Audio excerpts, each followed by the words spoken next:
There's three things I'm going to share with you. I'm going to identify what is a personal brand. Number two, why personal branding today is not an option if we want to be successful, whether it's me selling my services or you selling your services.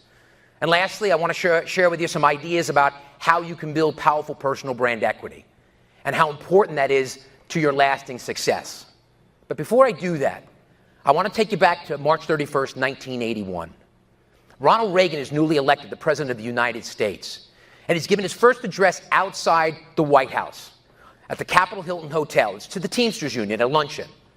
Now, in 1981, security was very different than it is today. Back then, they would just have those wooden horses that people would stand behind, those barricades. And the president would walk out, and he would be as close to me as I was to this table right here. Now, he was accompanied by Secret Service, and they surveyed the area, and they were all prepared, but it was very, very different. So on this day, it was a cold day in January or March, and Reagan walks out, and he walks towards the limousine.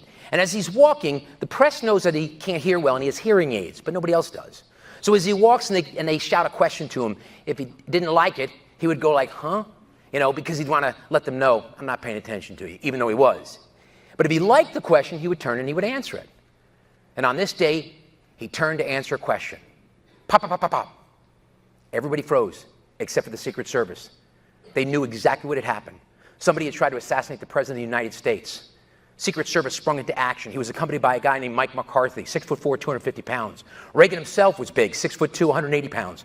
The door was open. McCarthy threw Reagan inside the limousine, dove in on top of him. The door slammed shut, and the car screeched off.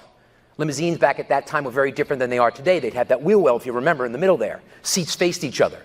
So McCarthy got off of Reagan and sat back. Reagan got in his seat and sat back, and they're looking at each other. Reagan began to breathe very laboriously. And the protocol was, okay, if he's not seriously injured, get him to the White House because there's a doctor there, and we can handle it there. So they screeched down Connecticut Avenue, maybe a mile from the White House. And then Reagan coughed, and he coughed up blood, and everything changed. Get him to the closest hospital, which was George Washington Hospital in Foggy Bottom. The limousine immediately screeched across town. They didn't have cell phones at that time, but they had walkie-talkies.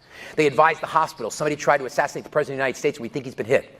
So you can imagine the hospital cordoned off, the doctors and nurses, everybody standing out there. The limousine pulls up, screeches to a halt, the door opens up, the doctors are waiting. McCarthy jumps out of the limousine, reaches in to grab Reagan, and Reagan pushes him away. And he buttons his jacket. And then he just steps outside the limousine, and he stands there for a moment. Not a word was said, but the message was loud and clear. We are fine, remain calm. He then walked through the doors like a gentleman, and when they closed, pow, down he went. If you go to the Reagan Library, you can see if that bullet was just a centimeter more to the right, it would have pierced his heart, he would have died. And why do I share that with you? Is because it's such a powerful illustration of the power of personal branding. Not a word was spoken, but the message was so loud and clear.